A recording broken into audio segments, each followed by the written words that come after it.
సాంకేతిక పరిజ్ఞానం సమస్యలను తీసుకొచ్చిందా? మొబైల్ మీ ఇంట్లో మనశ్శాంతి లేకుండా చేస్తుందా? మొబైల్ పిల్లల్ని తల్లిదండ్రులకు దూరం చేస్తుందా?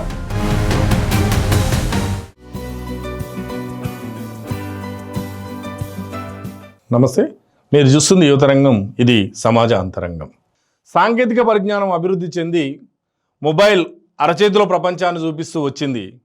కానీ మొబైల్ మనకు మన పిల్లల మధ్య గ్యాప్ను పెంచింది.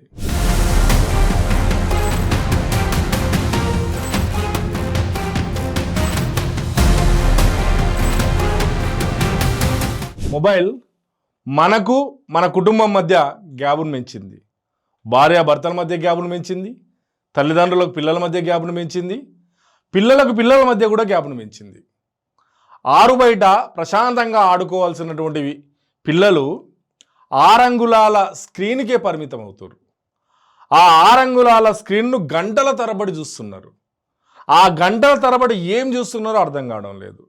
ఆ చూసే విధానంతో ఉన్న కాడిచెల్లి లేవకుండా, ఒక ఫిజికల్ ఎక్సర్సైజ్ అనేది లేకుండా వాళ్ళు ఉబకాయానికి తయారై వాళ్ళు షుగర్ పేషెంట్ లాగా కూడా తయారవుతున్నారు. అంతేకాదు, ఆ మొబైల్ పట్టుకునే విధానంలో మొబైల్లో కనిపించినటువంటి బ్లూ స్క్రీన్ ఏదైతే ఉందో అది కళ్ళపైన ప్రభావాన్ని చూపించి కంటి సమస్యలను కూడా తీసుకొస్తుంది. మొబైల్ పట్టుకొని వాళ్ళు కూర్చున్న విధానం ఏదైతే ఉందో ఆ విధానం వల్ల వాళ్ళ వెన్నెముక మీద ప్రభావం చూపించి మెడనరాల మీద ప్రభావం చూసి వాళ్ళు అలానే వంగిపోతూ వెన్నెముక సమస్యలు కూడా తెచ్చుకుంటున్నారు. ఎందుకు? సెలవు వచ్చినా లేదంటే ఇంట్లో ఉన్నా ఎక్కడ ఉన్నా కానీ మొబైల్కే పరిమితం అవుతున్నారు. ఆ పిల్లలను మార్చడం అనేది తల్లిదండ్రులకు చాలా సమస్యగా మారింది. పిల్లలను మార్చలేక తల్లిదండ్రులు చాలా ఇబ్బందిగా పడుతున్నారు. దానికి తోడు మొబైల్కే పరిమితమైనటువంటి పిల్లలు గేమ్ల వల్లనో లేకపోతే వాళ్ళు చూసే రీల్స్ వల్లనో వాళ్ళ మైండ్ అభివృద్ధి చెందక, వాళ్ళ మెదడు అనేది అభివృద్ధి చెందక వాళ్ళు ఆత్మహత్యల వైపు కూడా ఆలోచనలు చేసేటువంటి దుర్భాగ్యం కలిగింది ఇప్పుడు. ఇలాంటి నేపథ్యంలో పిల్లలను ఎలా చేయాలి, పిల్లలను ఎలా అభివృద్ధి చేసుకోవాలి, పిల్లలను తమ సైడ్ ఎలా తీసుకొచ్చుకోవాలనేది తల్లిదండ్రులకు చాలా జటిలమైన సమస్యగా మారింది. నిజానికి మొబైల్ అనేది చూడండి, విదేశాల్లో కనుక చూసినట్లయితే 16 ఏళ్ల లోపు బ్రిటన్, స్పెయిన్, ఫ్రాన్స్ లాంటి దేశాల్లో 16 సంవత్సరాల లోపు పిల్లలకు మొబైల్ ఇవ్వడం లేదు. అమెరికాలోని టెక్సాస్లో కూడా అంటిల్ 8th క్లాస్ అని చెప్పి ఒక ఉద్యమం చేస్తారు. దాని ఉద్దేశం ఏంటంటే 8వ తరగతి వరకు తల్లిదండ్రులు పిల్లలకు మొబైల్ ఇవ్వద్దు అని చెప్పి ఒక ఉద్యమం చేస్తున్నారు. ఇలాంటి ఉద్యమాలు, ఇలాంటి అవేర్నెస్ భారతదేశంలో సాధ్యమా? భారతదేశంలో ఉన్నటువంటి ప్రభుత్వాలు పిల్లలకు మొబైల్ను దూరం చేస్తాయా? దీనిపైన ఎలాంటి నిర్ణయాలు ప్రభుత్వాలు తీసుకోలేకపోతున్నాయి. కానీ పిల్లలు మాత్రం మొబైళ్లకు అడిక్ట్ అయ్యి బానిసలుగా మారి మొబైల్ లేకపోతే వాళ్ళు విచిత్రమైన ప్రవర్తనను కూడా చూపిస్తున్నారు. మొబైల్ వాడి వాళ్లకు తల్లిదండ్రుల పట్ల కోపము, చిరాకు అలాంటివి కూడా కలుగుతుంది. దీనికి గల కారణం ఏంటంటే వాళ్ళ ఏకాగ్రత మొత్తం మొబైల్ మీదనే ఉండి మిగతా ప్రపంచం ఏదైతే ఉందో అది తనకు పట్టింపు లేదు అనే విధంగా తయారవుతుంది.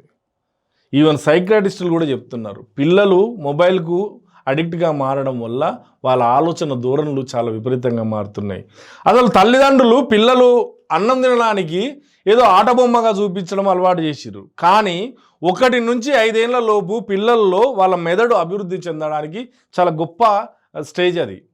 కానీ మొబైల్ ఇవ్వడం వల్ల వాళ్ళ మొబైల్కు అడిక్ట్ కావడమే వాళ్ళ మెదడు ఏదైతే ఉందో అది అభివృద్ధి చెందలేకపోతుంది. అంతేకాదు, పిల్లల్లో ఆ అడిక్ట్ ఏర్పడడం వల్ల వాళ్ళకు జ్ఞాపక శక్తి కూడా తగ్గుతుంది. ఏదైనా చెప్పే విషయం సరిగ్గా వినలేకపోతున్నారు, ఏదైనా విషయాన్ని సంపూర్ణంగా అర్థం చేసుకోలేకపోతున్నారు. వాళ్ళకి కావాల్సిన నాలెడ్జ్ కోసం చూడడం కంటే ఎక్కువ వాళ్ళు సమయం ఏదైతే ఉందో దాన్ని టైంపాస్ చేయడానికి మొబైల్ ఎక్కువగా వాడుతూ ఏవేవో పిచ్చి పిచ్చి రీల్స్ చూస్తూ, ఏవేవో పిచ్చి పిచ్చి సినిమాలు చూస్తూ అసలు కంటెంట్ ఏం చూస్తున్నారో తెలియని పరిస్థితుల్లో విద్యార్థుల తల్లిదండ్రులు ఆందోళన చెందుతున్నారు. వాళ్ళు యూట్యూబ్లో ఏం చూస్తున్నారు, ఎక్కడ ఏం చూస్తున్నారు అనేది. నిజానికి దీనిపైన కనుక ఏదో ఒక నిర్ణయం తీసుకొని ప్రభుత్వం ఒక చట్ట రూపంలో కనుక తీసుకురాకపోతే భవిష్యత్తు పిల్లలకు అంధకారంగా మారేటువంటి ప్రమాదం ఉంది. నిజంగా పిల్లల్లో ఆలోచన సరళి మారదు. మొబైల్కే అడిక్ట్ కావడం వల్ల మొబైల్ తప్ప అంతెందుకండి.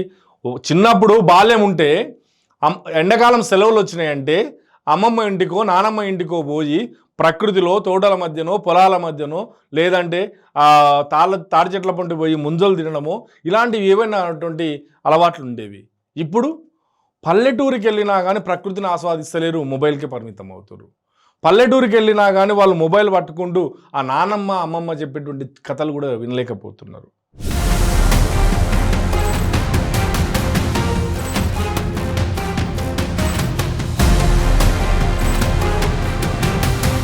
అసలు సమాజం ఎక్కడికి పోతుంది ఒక్కసారి ఆలోచిస్తే తల్లిదండ్రులకు పిల్లలకు మధ్య చాలా గ్యాప్ పెరిగిపోతుంది. తాతలకు మనవళ్ళకు మధ్య చాలా గ్యాప్ పెరిగిపోతుంది. తాతలు బామలు చెప్పేటువంటి కథలు, తాతలు బామలు చెప్పేటువంటి అనుభవాలు ఈ రోజుల్లో వినలేని పరిస్థితిలో ఉన్నారు పిల్లలు. దీనివల్ల పిల్లలు మొబైల్కే పరిమితమై సమాజం, ఆ కుటుంబంలో ఉన్నటువంటి ఆ బంధాలు కూడా బలహీనంగా తయారవుతున్నాయి. కాబట్టి తల్లిదండ్రులే పిల్లల్ని మార్చడానికి ప్రయత్నం చేయాలి. లేదంటే ఫోన్ ఒక కండిషన్ పెట్టాలి, ఒక రూల్ ప్రకారం రోజులో ఒక 50 నిమిషాల 30 నిమిషాల వాడాలండి.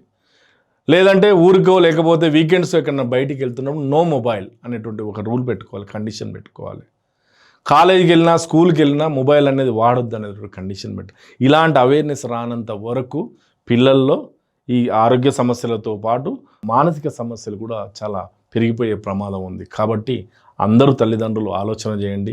ఈ ఎండాకాలం విదేశాలకు కానివ్వండి, లేకపోతే ఇతర రాష్ట్రాలకు కానివ్వండి, విడిది ప్రదేశాలకు కానీ ఎక్కడికి తీసుకెళ్ళినా ఆ మొబైల్ లేకుండా తీసుకెళ్ళేటువంటి ప్రయత్నం చేయండి. పిల్లల్లో మార్పు తీసుకురండి. ఇది ఈరోజు టాపిక్. మళ్ళీ ఇంకో టాపిక్తో మళ్ళీ కలుద్దాం. అప్పటి వరకు సెలవు. నమస్తే.